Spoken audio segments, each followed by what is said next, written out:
ದಿನದ ಶುಭ ನಮನಗಳು ಮಕ್ಕಳೇ, ನಾವು ಪ್ರತಿನಿತ್ಯ ಅನೇಕ ಕೆಲಸಗಳನ್ನು ಮಾಡುತ್ತೇವೆ. ಈ ಕೆಲಸವನ್ನು ನಾವು ಮಾಡಲು ನಮ್ಮ ದೇಹದ ಭಾಗಗಳು ನಮಗೆ ಸಹಾಯ ಮಾಡುತ್ತವೆ. ಆದ್ದರಿಂದ ನಾವು 1ನೇ ತರಗತಿಯ ಪರಿಸರ ಅಧ್ಯಯನದ 7ನೇ ಪಾಠವಾದಂಥ ಸ್ವಚ್ಛ ಅಭ್ಯಾಸಗಳು ಎಂಬ ಪಾಠದ ಮೂಲಕ ನಮ್ಮ ದೇಹದ ಭಾಗಗಳನ್ನು ಗುರುತಿಸಲು ತಿಳಿಯೋಣ. ಈ ಚಿತ್ರವನ್ನು ನೋಡಿ ಮಕ್ಕಳೇ, ಇಲ್ಲಿ ದೇಹದ ಭಾಗಗಳನ್ನು ಗುರುತಿಸೋಣ ಬನ್ನಿ. ಮೊದಲನೆಯದಾಗಿ ತಲೆ, ಕಿವಿ, ಕಣ್ಣು,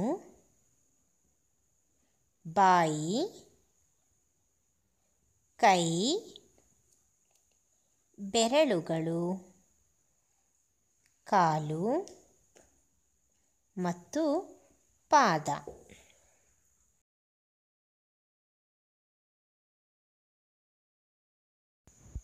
ಈಗ ನಾವು ದೇಹದ ಈ ಭಾಗಗಳಿಂದ ಏನು ಉಪಯೋಗ ಎಂದು ಗುರುತಿಸೋಣ.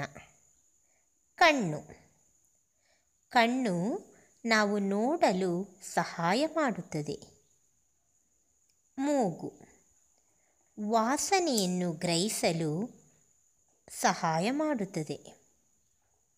ಬಾಯಿ ಮಾತನಾಡಲು, ಆಹಾರ ಸೇವಿಸಲು ಸಹಾಯ ಮಾಡುತ್ತದೆ.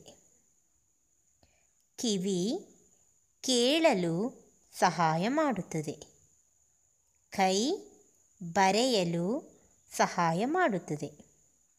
ಕಾಲು ನಡೆಯಲು, ಒಂದು ಸ್ಥಳದಿಂದ ಮತ್ತೊಂದು ಸ್ಥಳಕ್ಕೆ ಹೋಗಲು ಸಹಾಯ ಮಾಡುತ್ತದೆ.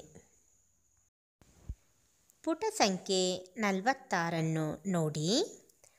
ಈ ಚಿತ್ರಗಳಲ್ಲಿ ನಡೆಯುತ್ತಿರುವ ಕೆಲಸವನ್ನು ಅಭಿನಯಿಸಿ. ನಂತರ ನಿಮ್ಮ ದೇಹದ ಯಾವ ಭಾಗಗಳನ್ನು ಉಪಯೋಗಿಸಲಾಗುತ್ತಿದೆ ಎಂಬುದನ್ನು ತಿಳಿಸಿ.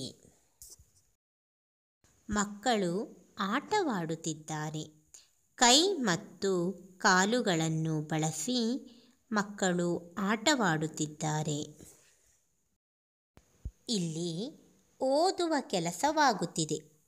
ಇಲ್ಲಿ ಕಣ್ಣು ಮತ್ತು ಬಾಯಿಯನ್ನು ಬಳಸಲಾಗುತ್ತಿದೆ. ಈ ಚಿತ್ರದಲ್ಲಿ ನೆಲವನ್ನು ಗುಡಿಸುವ ಕೆಲಸವಾಗುತ್ತಿದೆ.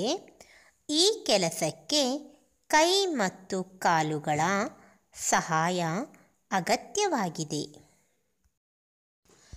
ಈ ಚಿತ್ರದಲ್ಲಿ ಹುಡುಗ ಕಬ್ಬು ತಿನ್ನುತ್ತಿದ್ದಾನೆ. ಈ ಕೆಲಸಕ್ಕೆ ಬಾಯಿ ಮತ್ತು ಕೈ ಸಹಾಯ ಮಾಡುತ್ತಿದೆ. ಈ ಚಿತ್ರದಲ್ಲಿ ಹುಡುಗಿ ಹೂವಿನ ವಾಸನೆ ಗ್ರಹಿಸುತ್ತಿದ್ದಾಳೆ. ವಾಸನೆ ಗ್ರಹಿಸಲು ದೇಹದ ಭಾಗವಾದ ಮೂಗು ಸಹಾಯ ಮಾಡುತ್ತಿದೆ. ಈ ಚಿತ್ರದಲ್ಲಿ ಹುಡುಗಿ ಹಾಡು ಹೇಳುತ್ತಿದ್ದಾಳೆ. ಹಾಡು ಹೇಳಲು ದೇಹದ ಭಾಗವಾದ ಬಾಯಿ ಸಹಾಯ ಮಾಡುತ್ತದೆ. ನಮ್ಮ ಎಲ್ಲ ಚಟುವಟಿಕೆಗಳಿಗೆ ಸಹಾಯ ಮಾಡುವ ನಮ್ಮ ದೇಹದ ಭಾಗಗಳ ಸ್ವಚ್ಛತೆ ಬಹಳ ಪ್ರಮುಖವಾಗಿದೆ. ಈ ಅಂಗಗಳು ಸ್ವಚ್ಛವಾಗಿಲ್ಲದಿದ್ದರೆ ಆರೋಗ್ಯ ಹಾಳಾಗುತ್ತದೆ. ಉದಾಹರಣೆಗೆ ಕೈ ಬೆರಳುಗಳಲ್ಲಿ ಉಗುರು ಕತ್ತರಿಸಬೇಕು. ಇಲ್ಲವಾದರೆ ಊಟ ಮಾಡುವಾಗ ಉಗುರಿನ ಸಂದುಗಳಲ್ಲಿ ಇರುವ ಕೊಳೆ ದೇಹವನ್ನು ಸೇರಿ ಆರೋಗ್ಯವನ್ನು ಹಾಳು ಮಾಡುತ್ತದೆ. ಕೆಲವು ಸ್ವಚ್ಛತೆಯ ಅಭ್ಯಾಸಗಳನ್ನು ತಿಳಿಯೋಣ. ಪ್ರತಿನಿತ್ಯ ಬೆಳಗ್ಗೆ ಹಲ್ಲು ಉಜ್ಜಬೇಕು. ಪ್ರತಿನಿತ್ಯ ನಾವು ಸ್ನಾನ ಮಾಡಬೇಕು. ಊಟ ಮಾಡುವ ಮೊದಲು ನಾವು ಕೈಗಳನ್ನು ತೊಳೆಯಬೇಕು. ಉಗುರುಗಳನ್ನು ಕತ್ತರಿಸಬೇಕು. ತೊಳೆದು ಶುಚಿಗೊಳಿಸಿದ ವಸ್ತ್ರವನ್ನೇ ಧರಿಸಬೇಕು. ಹೀಗೆ ಇಂದು ನಾವು ದೇಹದ ಭಾಗಗಳನ್ನು ಗುರುತಿಸಲು, ಅವುಗಳ ಉಪಯೋಗಗಳನ್ನು ಮತ್ತು ಸ್ವಚ್ಛತೆಯ ಅಭ್ಯಾಸವನ್ನು ತಿಳಿದಿದ್ದೇವೆ. ಧನ್ಯವಾದಗಳು.